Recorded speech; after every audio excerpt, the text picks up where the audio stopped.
Merci, bienvenue à tous les trois. J'aimerais qu'on commence par le même processus, repartir un peu au pourquoi, d'où on vient, pour bien comprendre d'où vous parlez dans cette conférence. Peut-être, Stéphanie, tu es à côté de moi. Je veux bien que tu nous expliques comment est-ce que ça résonne avec à la fois ton métier, ton entreprise, ta mission, ce sujet de tous citoyens du changement. Bonjour. Alors déjà peut-être présenter l'entreprise dans laquelle je travaille, Citeo, qui est une entreprise à mission, dont la raison d'être est d'accompagner les changements de production, de distribution et de consommation. On développe pour ça des solutions sur les emballages, et notamment la première solution, c'est le tri et le recyclage, qui existe depuis les années 90. Et depuis les années 90, on accompagne les Français à adopter ce geste de tri, à le faire de manière systématique pour que les emballages puissent être recyclés. Et moi, je m'occupe particulièrement de comprendre les évolutions de la société et de comprendre aussi qu'est-ce qui fait qu'on agit tous les jours pour ce petit geste qui est gratuit, qui est sans contrainte, et pourquoi aussi, quelquefois, on ne le fait pas. Merci beaucoup. Laurent, de ton côté, lorsqu'on dit tous citoyens du changement, chez EcoJoco, toi, en tant que cofondateur, qu'est-ce que ça t'évoque? Pourquoi ça fait écho? Donc moi, nous en fait, notre mission c'est d'aider les clients particuliers à réduire leur consommation d'électricité à la maison. Donc en moyenne, ils le réduisent de 300 € par foyer et par an. Et donc on est complètement dans le sujet des petits gestes en fait. Est-ce que les petits gestes peuvent avoir un impact? Et finalement, quand on regarde notre sujet, on s'aperçoit que là où on est aujourd'hui, donc on a 25 000 clients, on n'est pas très loin d'atteindre finalement les 100 000, 25 000, 100 000, on va y arriver bientôt. Et donc on se met à rêver et on se dit mais 100 000 c'est pas très loin de 1 million de clients finalement, pourquoi pas? Et 1 million de clients en fait c'est rigolo parce que ça fait pile poil l'équivalent de réduire la production d'un réacteur nucléaire. Et donc je trouve que c'est une bonne illustration, en tout cas c'est nous un élément qui nous motive énormément pour se dire l'ensemble de ces petits gestes, mis bout à bout, si on a fait une première marche, la deuxième elle va être possible et finalement on peut avoir un impact énorme. Tout à fait. Est-ce que tu peux rapidement nous expliquer le fonctionnement du boîtier et de comment cette réduction est rendue possible? Ouais, donc concrètement pour arriver à ces 300 € d'économie par foyer en moyenne, c'est une moyenne, concrètement nous c'est une solution qu'on appelle un assistant connecté anti-gaspi d'électricité. Pourquoi? Parce qu'en fait, il va vous donner 3 infos. Il va vous permettre de voir en temps réel, toutes les 5 secondes, on voit la consommation totale de la maison. D'accord. Simplement pour savoir est-ce que j'ai laissé un appareil allumé pour rien, est-ce que j'ai des veilles cachées. On va donner la répartition des consommations sur une dizaine de postes. Est-ce que combien j'ai consommé sur le froid, le gros électroménager, etc. Et après, on va proposer des actions pour baisser. Et donc tout ça, ça mène à 300 € d'économie par an. Merci beaucoup. Et celle de ton côté, Carbon Maps, sur le sujet plutôt agriculture, alimentation, ça fait écho comment, tous citoyens du changement, avec ton métier et ton entreprise?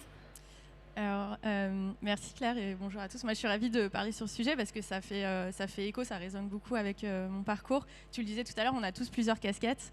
Moi, j'ai une première casquette qui est celle d'être maman de 2 petits garçons. Et du coup, ça a vachement accéléré ma prise de conscience et mon désir de passer à l'action. Et puis après, j'ai une casquette entrepreneur pro, comme nous tous ici. Et j'ai un background, j'ai une formation d'ingénieur. Et j'ai longtemps cherché, du coup, avec ces compétences-là, à connecter des objets, à récupérer des données, traiter des données pour mes clients, pour qu'ils produisent plus et pour qu'ils vendent plus. Et il y a un an, en fait, je me suis dit, produire plus et vendre plus, c'est bien, mais j'aimerais bien mettre mes compétences au service de produire mieux. Et j'ai décidé de m'attaquer à l'alimentation parce que l'alimentation, c'est un peu comme le transport avec Alizé. Ça a un impact énorme sur l'environnement et sur le climat. Et il se trouve que nous, ici, on a tous la chance infinie de manger, je pense, au moins 2 fois par jour. Et c'est 2 occasions par jour de pouvoir agir, d'être acteur de changement. Donc j'ai voulu travailler sur des outils pour calculer l'empreinte environnementale de nos produits et travailler à la réduire. Donc j'ai cofondé Carbon Maps avec mes 2 associés, Patrick et Jérémy, pour outiller d'abord les marques, d'abord les industriels, pour les aider à passer à l'action, pour qu'eux, en retour, puissent informer les consommateurs, les citoyens, pour que nous, on puisse agir. Merci beaucoup. Tout à l'heure, pour revenir, Laurent, sur un mot que tu as utilisé, tu as parlé du gaspillage. Quand on pense au gaspillage, on ne pense pas forcément à l'énergie directement. Comment est-ce que c'est quelque chose que tu utilises? Pourquoi avoir choisi ce mot-là et à quoi ça ressemble? En fait, ouais, pour bien comprendre, nous, quand on a commencé à s'intéresser à ce problème de l'énergie, en fait, on s'est aperçu qu'on consommait de l'énergie et qu'on en gaspillait involontairement.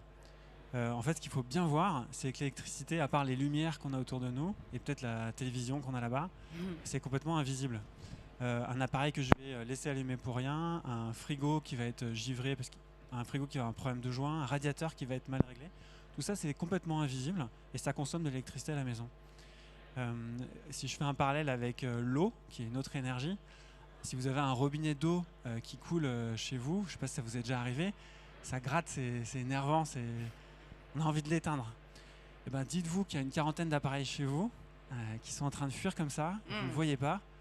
Et donc nous, c'est ça qu'on a essayé de voir. Et on parle de gaspillage parce que, en fait, concrètement, il n'y a personne qui a un plaisir à avoir un appareil qui tourne pour rien. Enfin, personne ne se dit « Ah, c'est génial, j'ai un quart de ma consommation d'électricité qui est gaspillée, je balance de l'argent par les fenêtres. » Et pourtant, on le fait. Et donc, pourquoi on le fait ? Parce que c'est involontaire et qu'on ne le sait pas.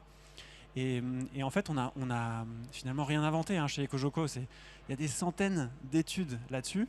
Et donc, pour revenir à nous tous citoyens, il se trouve que je suis ingénieur aussi et j'aime aussi beaucoup la donnée. En réfléchissant à ce problème-là, on s'est aperçu que le problème était connu, c'est le gaspillage involontaire. Il manquait juste une solution. Et donc, comment on fait pour avoir un outil qui est hyper simple à installer, qui est le moins cher possible et qui puisse être diffusé le plus massivement possible. Donc c'est ça qu'on a fait. Donc c'est pour ça qu'on est arrivé sur le mot de gaspillage et pas de sobriété, qui est un mot que je déteste. Ok. J'adore la sobriété, le concept, mais le mot me paraît absurde. Trop loin. Dans vos amis, une personne qui est sobre, c'est quelqu'un qui boit pas. Il est pas marrant en fait. Ouais. La sobriété, c'est pas marrant. Le gaspillage, personne n'a envie de gaspiller. Tu parles de food, de nourriture. Je pense qu'il y a... alors je vais peut-être choquer des gens ici, mais je pense qu'un quelqu'un qui est végétarien est pas marrant. Par contre, il y a des plats végétariens, mais qui sont hyper bons. Est-ce qu'il y a des végétariens marrants ici, juste pour voir ? Moi, je crois. Moi aussi. Je pense qu'en fait, un végétarien peut être marrant, mais le fait d'être végétarien n'est pas forcément marrant. Mal reçu. Et sur les idées reçues, exactement. Alors qu'en fait, et donc tout ça pour dire que le mot, donc typiquement une tomate, je ne sais pas pourquoi je pense à une tomate, mais une tomate locale, bio, etc. Quand vous l'avez remangée, mais vous redécouvrez ce que c'est qu'une tomate et vous vous dites mais c'est quoi le truc que j'achète chez mon retailer du coin, ça n'a aucun sens. Donc en fait, je pense que sur l'ensemble des sujets, les mots sont hyper importants. Et donc nous sur l'énergie, c'est pour ça qu'on parle de gaspillage. C'est absurde. Personne n'a envie de gaspiller. Personne n'a envie de le faire. En préparation. Ouais. Merci. Et d'ailleurs, Stéphanie, c'est aussi de ça qu'on a parlé ensemble. Au-delà des solutions qui existent, au-delà des faits qu'on connaît peut-être, des solutions de tri qui existent, parfois le passage à l'action reste compliqué. Alors comment vous adressez ce sujet-là ? Comment tu travailles sur le fond pour dépasser ces freins-là ? Alors, pour répondre à ta question, je vais prendre l'exemple du tri et du recyclage des emballages. Donc, ce tri existe depuis les années 90. Aujourd'hui, lorsqu'on fait des études, les Français déclarent à 90% que trier est un acte citoyen, c'est devenu une norme sociale. D'accord. Et lorsqu'on leur pose la question « Est-ce que vous triez vos déchets d'emballage ?», ils nous répondent à 88% « Oui, tout à fait ». Ok. Bon, je peux vous assurer que quand vous regardez les performances de collecte, c'est-à-dire que vous voyez les tonnages d'emballage qui sont réellement collectés et recyclés, le rendez-vous n'est pas là, donc il y a vraiment un sujet. En fait, quand on creuse la question, 49% des Français, donc seulement la moitié, trient systématiquement. Et c'est cet écart dont tu parles, le say-do gap, nous, qu'on travaille en fait au quotidien. Alors, il y a peut-être une chose que je voudrais dire, et c'est peut-être la seule chose que j'aimerais que vous reteniez. On n'agit pas parce qu'on est convaincu, et ça c'est un point, on n'agit pas parce qu'on est motivé. En fait, on agit parce qu'on a la capacité à agir. Et c'est vrai que c'est totalement contre-intuitif, notamment nous tous ici, parce que je pense que voilà, si on est sur Change Now, c'est qu'on est engagé, c'est qu'on est motivé, c'est qu'on a envie aussi d'embarquer les autres avec nous. Mais en fait, aujourd'hui, la difficulté des Français dans leur ensemble, c'est la question de passer à l'action de manière la plus simple possible, parce qu'on est dans dans une temporalité, nos modes de vie sont particulièrement contraints par le temps, par l'espace, par notre vie professionnelle. Et en fait, aujourd'hui, il y a une forme de charge mentale qui pèse sur chacun de nous, qui est de vouloir bien faire les choses, parce que je pense que la majorité des Français, certes, il y a des climato-sceptiques, mais quand même, les études à chaque fois nous montrent que 60 à 80% des Français ont conscience de l'urgence environnementale, mais ils ne savent pas par où commencer. Et en fait, sur le geste de tri, pour en revenir à cet exemple-là, souvent la tentation, quand vous avez envie de convaincre votre conjoint, votre ami, votre cousin, enfin votre entourage à trier plus, c'est de faire la liste de tous les arguments possibles. C'est bon parce que ça permet de préserver de la matière, le recyclage permet d'éviter du CO2, de protéger la biodiversité, etc., etc. Mais en fait, vous vous adressez généralement à des personnes qui le savent, alors peut-être pas avec précision, qui connaissent peut-être pas toutes les dimensions, mais qui en fait, si elles ne le font pas, c'est qu'il doit y avoir des raisons qui sont tout autres. Ça peut être des raisons matérielles, ça peut être un manque de temps, ça peut être un manque de connaissances. Et je pense que la première chose à faire, c'est de comprendre la nature de la contrainte et d'essayer de la lever. Voilà, c'est essentiel. Et est-ce que, pour illustrer ça, tu peux aussi nous repartager l'histoire que tu m'avais dit sur aider quelqu'un à se mettre au sport? J'avais bien aimé la métaphore. Tu t'en souviens? Je m'en souviens très bien, puisque c'est une expérience personnelle, mais je pense que vous l'avez peut-être tous vécu. Enfin, je peux vous parler de l'arrêt de la cigarette aussi. En fait, si vous voulez engager quelqu'un à se remettre au sport et que vous lui mettez une pression incroyable en lui expliquant comment la sédentarité réduit son espérance de vie, le rend fatigué tous les matins, etc. Ok. Je pense que la personne va l'entendre, va comprendre qu'en fait elle est dans une situation de danger et en fait vous allez lui dire vas-y go, fais un marathon. Et en fait quand on parle de questions environnementales, quand on veut convaincre pour l'environnement, repensez à des situations où vous avez essayé d'engager quelqu'un dans l'action, la plupart du temps c'est ce que vous faites. C'est-à-dire que vous l'assommez de toutes les raisons objectives pour bouger et ensuite vous lui fixez un objectif qui, là où il est, de là où il part, lui paraît insurmontable. Donc la meilleure manière de remettre quelqu'un au sport, c'est en fait déjà de lui montrer comment dans son quotidien, quelques actions, quelques pratiques peuvent être légèrement modifiées de manière à générer une dépense énergétique, retrouver du souffle. Bon, vous les connaissez, c'est prendre les escaliers de l'ascenseur, etc. Et puis ensuite l'engager à marcher plutôt que de prendre des transports en commun. Et puis ensuite de tenter le premier footing, un quart d'heure en forêt ou dans un espace un peu sympa, pas en pleine ville sur le bitume. Donc en fait de l'amener progressivement à s'engager dans une action. Et en fait nous on travaille beaucoup, on a surtout une appétence pour tout ce qui est psychologie sociale et théorie de l'engagement, parce que c'est des choses qu'on travaille sur le terrain. C'est une première petite action qui est faite dans un contexte de liberté, c'est-à-dire que vous n'obligez pas la personne, vous ne la contraignez pas, vous la mettez dans un contexte aussi où elle va trouver un bénéfice, vous l'encouragez, vous la valorisez et en fait vous l'engagez aussi à témoigner de cette action. Et en fait le fait d'en parler, de dire par exemple sur Insta, de poster j'ai fait mon premier 15 minutes, je suis super content, etc. va en fait verrouiller cette première action, l'envie d'en faire une deuxième. Et en fait c'est des méthodes de coaching qui sont assez basiques. C'est aussi des méthodes commerciales qu'on peut avoir dans les magasins, et ça fonctionne très bien.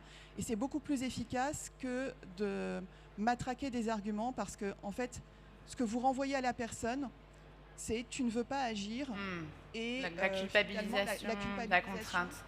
Et la seule chose que vous allez générer, et on en avait parlé pour le tabac notamment, c'est que la personne va essayer de se défendre parce qu'en fait vous lui opposez finalement là où vous êtes ou qui vous êtes et vous lui opposez violemment. Donc du coup vous allez renforcer tout son argumentaire pour ne pas agir. Bien sûr. Et voilà, donc un autre point, c'est qu'en fait lorsque la personne ne peut pas agir, lorsqu'elle est impuissante et que pour autant elle a envie, elle est motivée, elle est convaincue, en fait c'est plus facile de changer de la manière dont on pense que d'agir quand on ne peut pas. Donc vous allez en faire des sceptiques, vous allez en faire des réfractaires. Merci beaucoup. Et à ce sujet, du coup, Estelle pourrait répondre à cette envie de permettre à plus de personnes de s'engager, notamment sur le sujet de la consommation et de la nourriture. Vous vous attaquez au sujet, dis-moi si je me trompe, de l'affichage environnemental et à la fin permettre au consommateur, à la consommatrice d'acheter en sachant l'impact, un peu comme l'a permis le Nutri-Score sur la planète. Vous vous intégrez dans un contexte public, puisque c'est du côté de l'État aussi que ce genre de méthode va être rendue possible, je crois notamment avec le travail de l'ADEME. Pourquoi tu penses qu'un affichage environnemental, au vu de tout ce qui vient de se dire, peut aider au passage à l'action, côté citoyen, parce que c'est notre sujet, mais peut-être aussi côté entreprise? Alors, je pense que c'est hyper important. En fait, l'affichage, c'est l'information. Et j'aimerais bien rebondir sur ce que disait Stéphanie. En fait, pour passer à l'action, il faut avoir les moyens d'agir. Et pour moi, sur l'alimentaire, en fait, il nous faut d'abord l'information parce qu'en fait, on ne nous apprend pas à l'école à choisir ce qu'il faut mettre dans notre assiette pour limiter notre impact sur l'environnement. En tout cas, on ne nous l'apprend pas encore. Et j'espère qu'on nous l'apprendra demain. Mais il nous faut des informations. Et aujourd'hui, en tant que consommateur, en fait, on ne les a pas forcément. On a beaucoup d'idées reçues. Mais on ne connaît pas le détail et on ne sait pas comment agir. Et la réalité des choses, c'est qu'en fait, en tant que citoyens, c'est nous qui dictons ce que les industriels vont produire. Donc, pour avoir cette information, c'est assez complexe en fait de donner cette information pour plusieurs raisons. La première, c'est que déjà en tant que consommateur, pour nous, c'est facile d'agir sur ce qui est visible. Donc, je prends l'exemple de l'emballage. Quand on va au supermarché, en fait, je pense qu'on est on a déjà tous fait ces choix et les actions d'essayer de réduire, de mieux choisir en tout cas nos emballages, de les recycler. Mais ça, c'est la partie visible, parce qu'en fait, quand on achète un produit au supermarché, l'emballage, c'est peut-être entre 5 et 10% de l'impact. Le reste de l'impact, il est porté par l'aliment qui est dans la boîte, dans l'emballage. Et cet aliment, c'est complexe en fait pour deux raisons de donner cette information. C'est que la première, il va y avoir beaucoup de paramètres en fait qui vont jouer sur l'empreinte d'un produit. Si je prends l'exemple d'un yaourt, parce que je pense qu'on mange tous des yaourts, en fait, si on prend 2 yaourts, l'impact de ce yaourt, il va être drivé par les ingrédients qu'on met dedans. Donc un yaourt, c'est assez simple, c'est du lait, puis il va y avoir peut-être des fruits, du chocolat. Le lait, il va porter une grosse partie de l'impact. Et ça va venir de quoi ?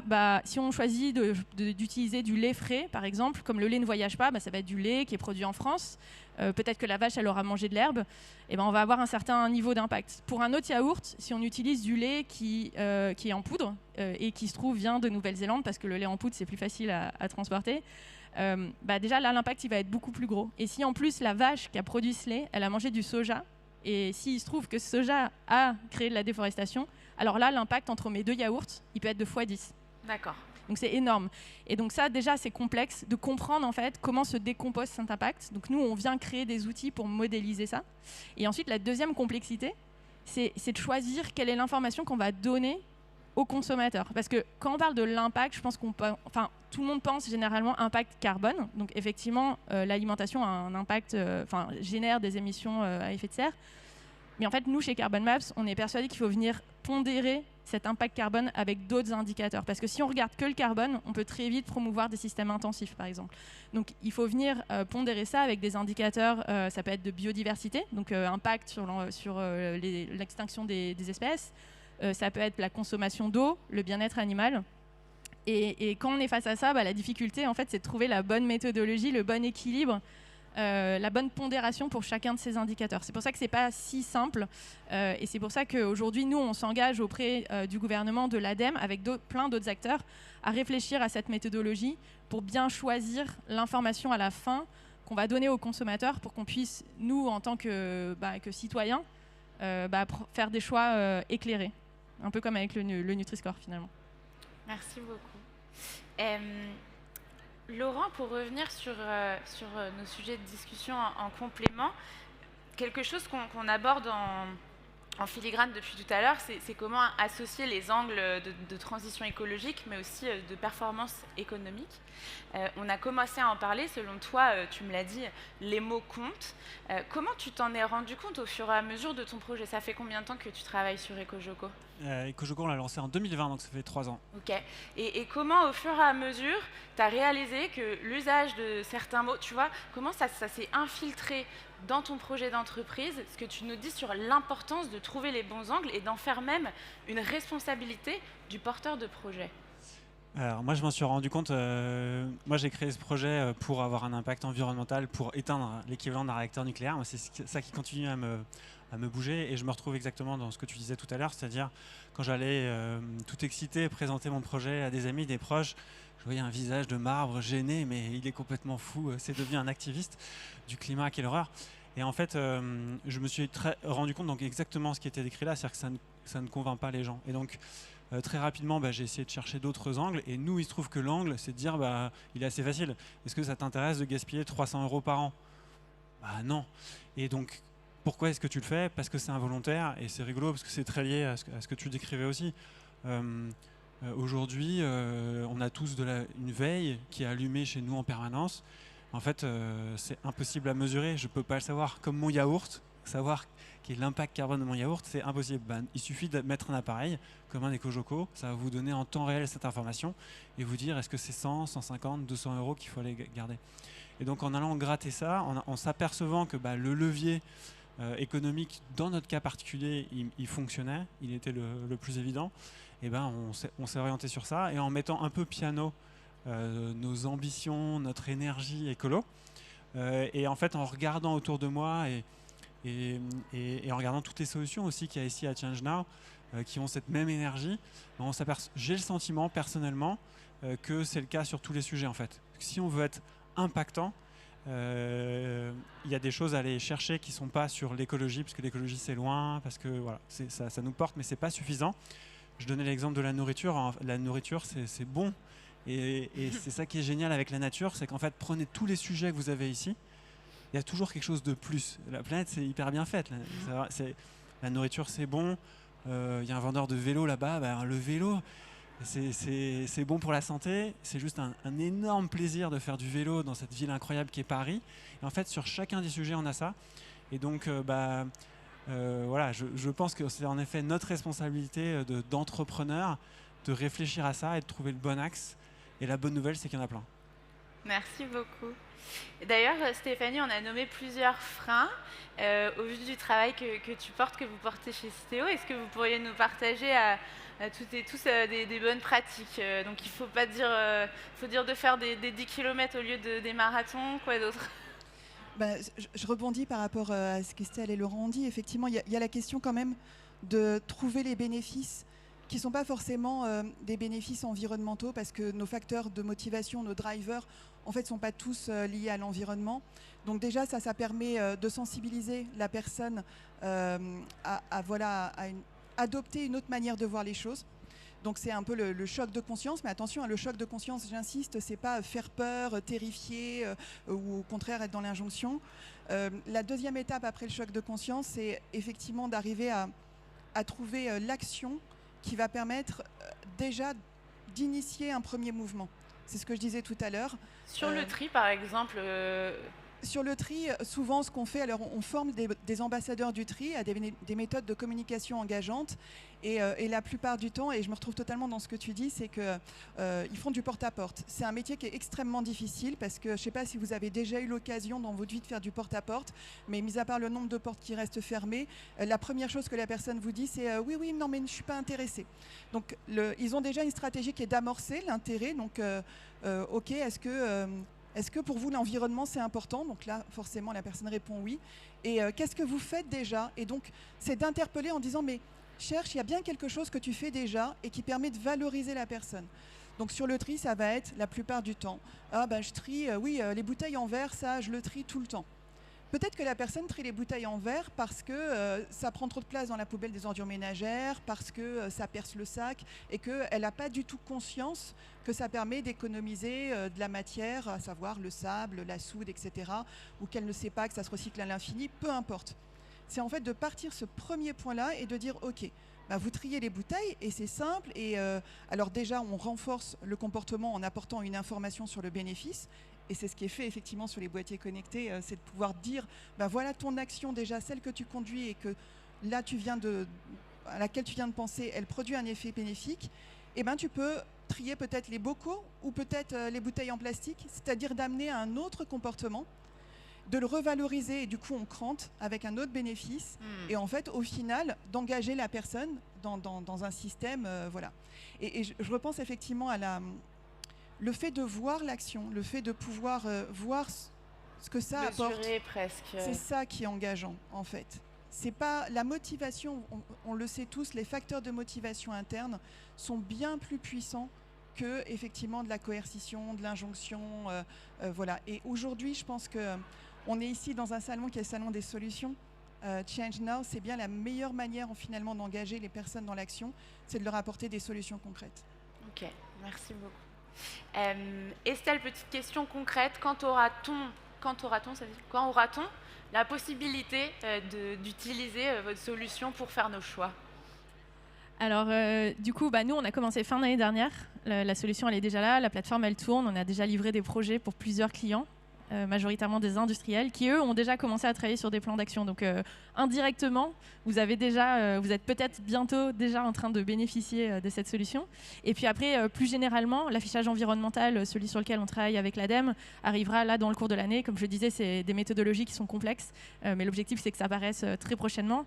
Et nous, côté Carbon Maps, on travaille aussi avec des retailers, donc des acteurs de la distribution, donc des marques de supermarchés notamment, pour lesquels on est en train de venir évaluer l'empreinte de tous leurs produits en marque distributeur.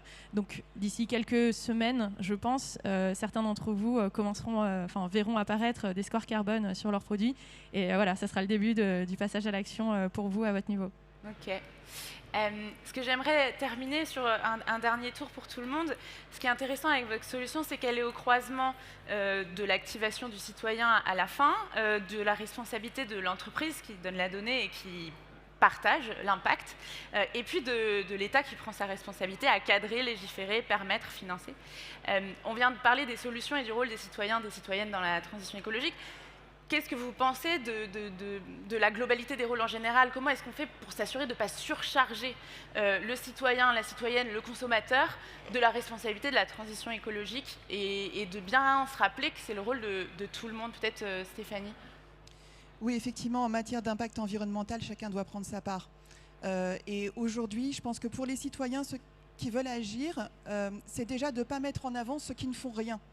Ça crée un climat de défiance et ça vraiment crée un mouvement de recul par rapport à, oh là, si personne ne le fait, ou en tout cas s'il y a des dysfonctionnements, je ne vois pas pourquoi je m'y mettrais.